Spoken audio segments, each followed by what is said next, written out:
PDAC 2019. I'm with John Black, the CEO of Regulus Resources. John, thank you so much for joining us here today. Now, give our viewers a quick introduction to Regulus Resources and the AntaKori project in Peru. Okay, great. Thanks for the opportunity. We enjoy this.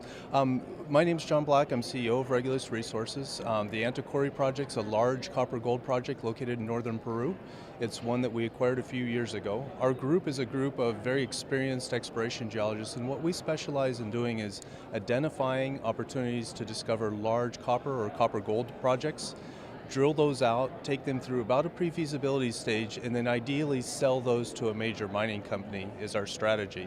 Our predecessor company, the first company we started, was called Antares Minerals, and we were able to complete that strategy by discovering the Antiquary deposit in southern Peru. We drilled that out, we sold it to First Quantum in 2010 for about $650 million. The exact same team is back on the hunt again, and we think we're on an even more exciting project with AntaKori. Right. This time it has the added advantage that it has a pretty good gold component to it as well. So. Okay.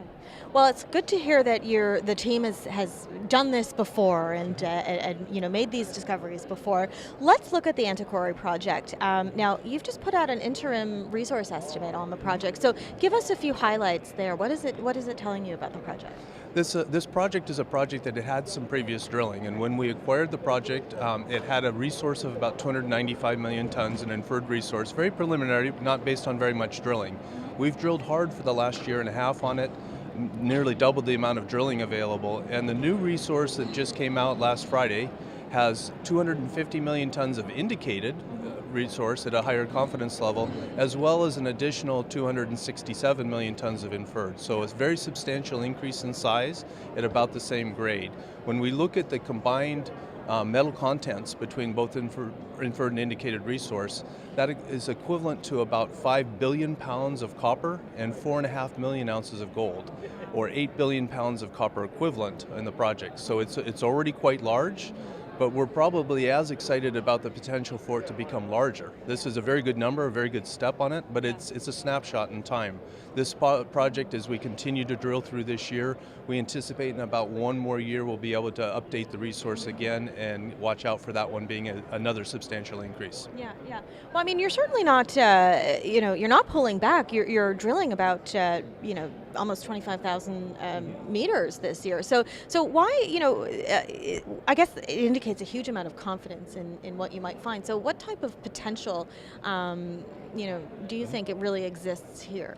Well, this is actually one of the larger systems I've personally worked on as a geologist on this. Keep in mind that what we can talk about is only a portion of the deposit as well. We're immediately adjacent to an operating mine called the Tantahuatay mine, and the joint venture there has additional sulfide resources beneath that mine as well. They're mining the oxide cap over a large copper gold sulfide, which is the extension of what we have. Yeah. So they've reported a similarly large resource on their side. Both of our resources are open.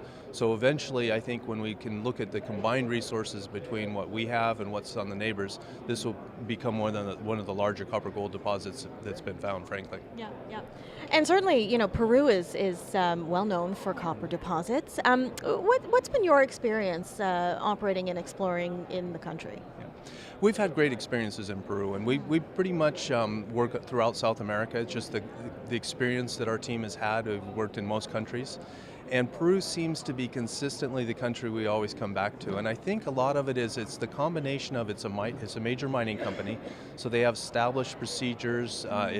There's precedent that you can build and operate major mines there, but there's still areas that are underexplored. So it's a nice balance between an established framework, an existing mining country where things work the way they should, but there's still potential to find it. Some countries have great mines but have been hit a little harder on the exploration, so it's harder to find something. Others have great potential, but they're not really there with their mining yachts. So Peru seems to be the best balance to us. Sure. John, thank you so much for taking the time to speak with us today, and we'll be following the story with interest, so appreciate it. Great, perfect. Thank you for the opportunity, and for those looking for copper opportunities to invest in copper projects, it's well worth taking a look at it.